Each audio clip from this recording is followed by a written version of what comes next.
Olá, começa agora o programa Boa Vontade Entrevista, hoje conversando com o Marcelo Smigol, jornalista, também comediante. Marcelo, obrigado por atender a equipe da Boa Vontade TV. O prazer foi meu, cara.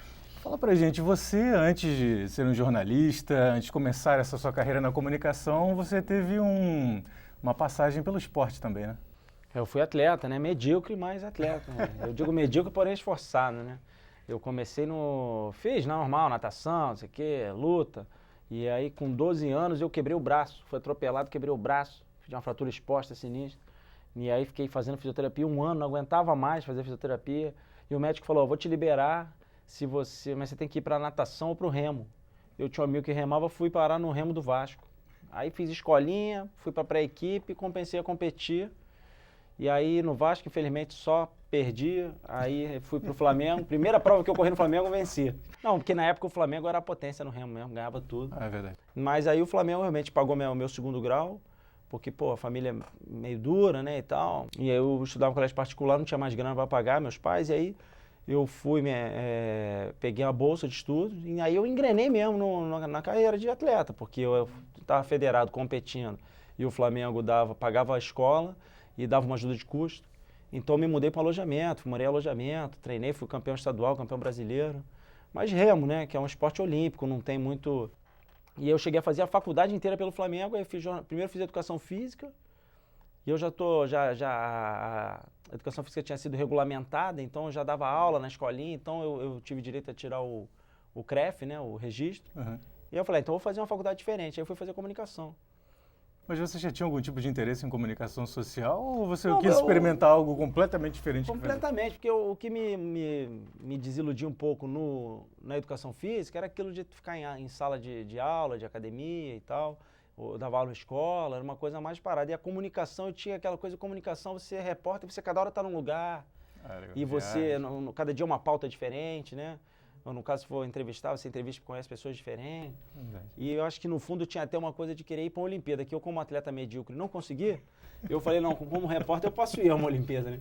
Bom que você é bem sincero. Graças a Deus, fiz logo 3, já tô na minha terceira, vou fazer a 4ª agora, né? Legal. Tô muito chateado, inclusive, porque é no Rio de Janeiro, e eu queria viajar, mas já é aqui mesmo, tudo bem.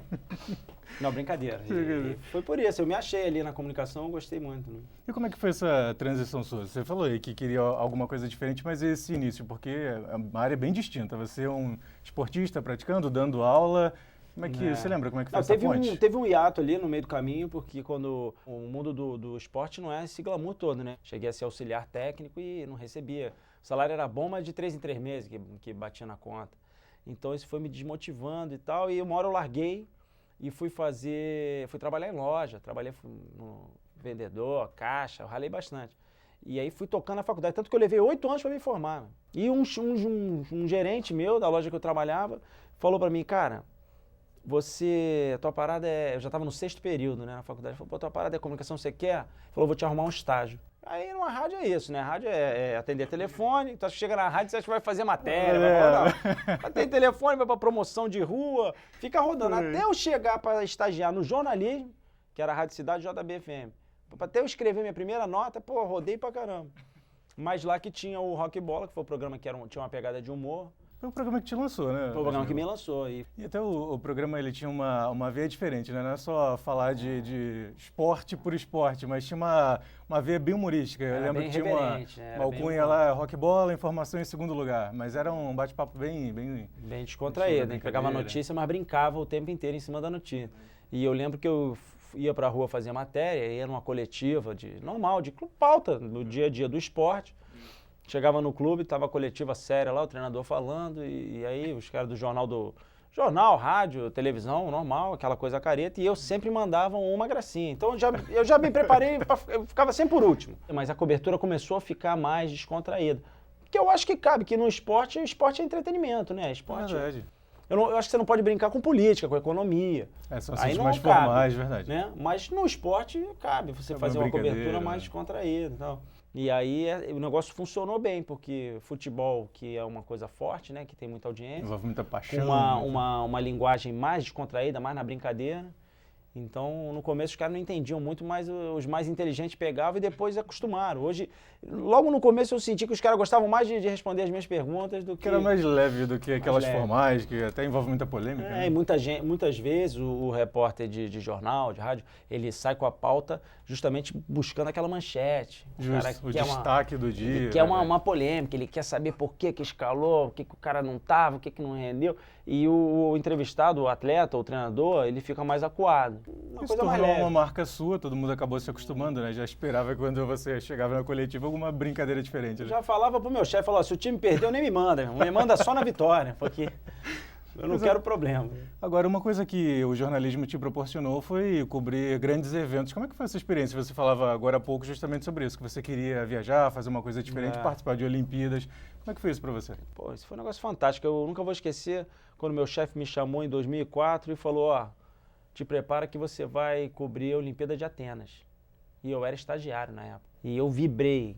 Eu falei, quando é que eu viajo? Ele falou, não, você vai fazer aqui no telefone, vamos botar um efeito, né? E fica perfeito mesmo. O cara falou, quando o Escobar te chamar, o Escobar o ângulo. Quando o Escobar te chamar, você não sai falando não, tu espera dar o tempo do satélite, o delay. Você conta até 3 e entra. Porque aí bota um efeito, parece que você tá lá. E eu lembro que eu fiz um mês inteiro a cobertura de Atenas. Entrava na internet, via o que tinha acontecido, E depois pegava o metrô e ia embora pra casa. E às vezes encontrava até próximas de casa. E durante um tempão eu encontrava os fãs, os ouvintes na rua, os caras falavam, cara, que maneiro, você logo começando já fez uma Olimpíada, hein, Smigo? Pô. E eu falava, não, cara, não fiz, era brincadeira. Você tá de humilde, claro que fez, eu ouvi tudo.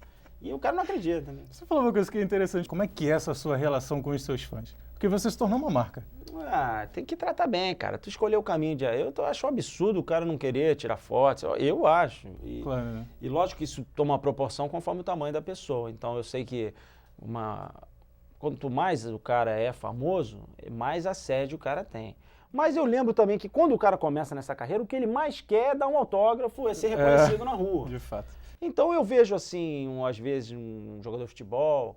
Você vê muito clube, a criançada ali esperando para ganhar um autógrafo, tirar uma foto, e muitas vezes o jogador pega e sai por trás, tem muita gente, aí pega o carro, para do outro lado, sai por trás, nem avisa, deixa as crianças lá. Eu vejo isso, acontece muito. Eu acho que se o cara não está a fim de atender, não nem vai, porque se o cara está ali, eles que consomem o que você faz, você tem que dar uma atenção. Por outro lado, eu vejo o cara como top da categoria, tipo o Zico.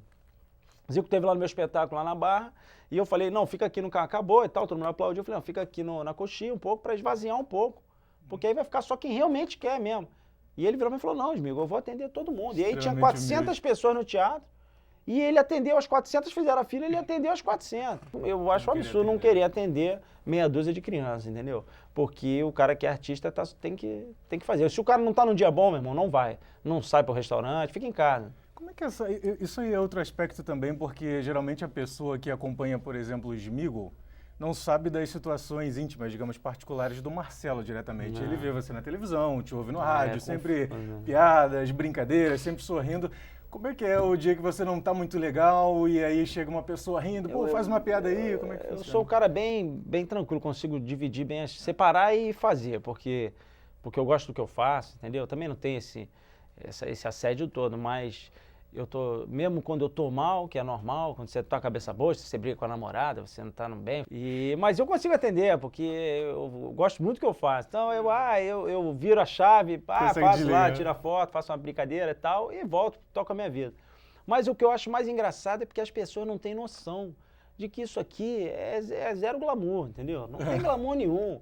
Para fazer esse programa aqui, tu tá desde ontem, estudou, chegou cedo, tá aqui, tem uma galera aqui no estúdio que rala pra caramba, entendeu? Verdade. E as pessoas em casa acham que você vive num conto de fada, num camarim cheio de gente. Tem um Fusca, meu carro é um Fusca, tem um Fusquinha 73. E aí as pessoas param e falam, pô, sensacional, amigo, pô, tira uma onda, né? A BMW tu deixa em casa, né? E as pessoas não sabem. Não é fácil mesmo, né? É legal em casa, assim, mas não tem. 90% do que as pessoas imaginam não é transpiração mesmo, muito difícil. Smigo, nós vamos a um breve intervalo nessa nossa conversa aqui no programa Boa Vontade Entrevista, hoje conversando com o jornalista e humorista Marcelo Smigo, contando um pouco pra gente sobre essa sua trajetória de vida. É o seu coração, telespectador, amiga telespectadora, nós dedicamos este pensamento de autoria do escritor Paiva Neto, que nos ensina: caridade é paz para com todos e paz para consigo mesmo. Nós vamos a um breve intervalo, voltamos já.